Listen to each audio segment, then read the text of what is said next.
नमस्कार मित्रांनो, स्वागत आहे तुमचं आपल्या या प्रगतीचा मार्ग मराठी यूट्यूब चॅनलवर। आजच्या या व्हिडिओमध्ये आपण एक इडियम, एक प्रोव्हर्ब आणि एक फ्रेज कव्हर करणार आहोत। त्यांचं मीनिंग समजून घेणार आहोत आणि उदाहरणात त्यांचा वापर कसा करता येईल हे देखील बघणार आहोत। तुम्ही कुठल्याही एक्झामची तयारी करत असाल किंवा डेली लाईफमध्ये यांचा वापर करणार असाल तर हा व्हिडिओ नक्कीच तुमच्यासाठी उपयुक्त ठरेल। चला तर मग सुरू करूया। आजचा आपला इडियम आहे kick the bucket. It means to die. It is a casual or informal way of referring to someone's death. मराठीत याचा अर्थ होतो मृत्यू होणे।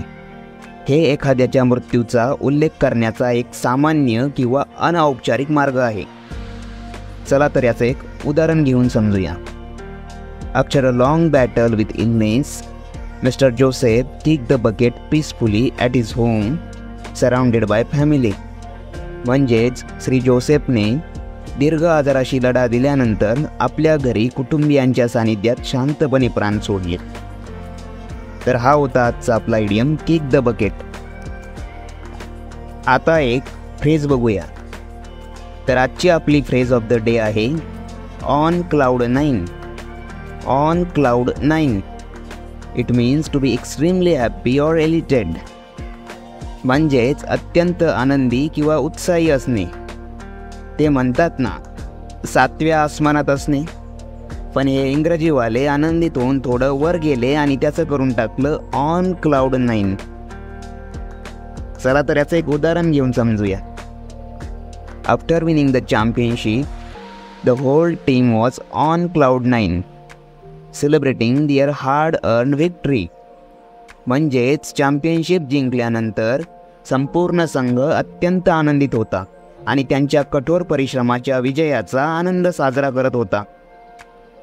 तर ही होती आजची आपली phrase of the day on cloud nine. आता आपण एक प्रोव्हर्ब म्हणजेच एक म्हण बघणार आहोत। तर आजची आपली प्रोव्हर्ब ऑफ द डे आहे better late than never. Better late than never it means it is better to do something late than not to do it at all. म्हणजेच एखादी गोष्ट कधीच न करण्यापेक्षा ती उशिरा केलेली कधीही चांगली असते। हे एखादी गोष्ट पूर्ण करण्याचे किंवा कर्तव्य पार पाडण्याचे महत्त्व सांगते, जरी ती उशिरा केली असली तरीही। चला तर याचं एक उदाहरण घेऊन समजूया।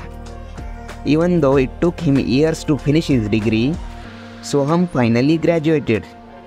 बेटर लेट दॅन नेव्हर म्हणजे सोहमला त्याची पदवी पूर्ण करण्यास अनेक वर्ष लागली, तरी तो शेवटी पदवीधर झाला। उशिरा का होईना पण चांगलं झालं। तर ही होती आजची आपली proverb of the day better late than never. तर आजच्या या व्हिडिओसाठी इतकंच। मला आशा आहे की तुम्हाला हे वाक्प्रचार, म्हणी आणि शब्दसमूह उपयुक्त वाटले असतील। आणखी अशा कंटेंटसाठी आमच्या चॅनलला लाईक, शेअर आणि सबस्क्राईब करायला विसरू नका। पुढच्या व्हिडिओत पुन्हा भेटूया नवीन वाक्प्रचार, शब्दसमूह आणि म्हणीसह। तोपर्यंत शिकत रहा आणि जिज्ञासू रहा। धन्यवाद। जय हिंद, जय महाराष्ट्र।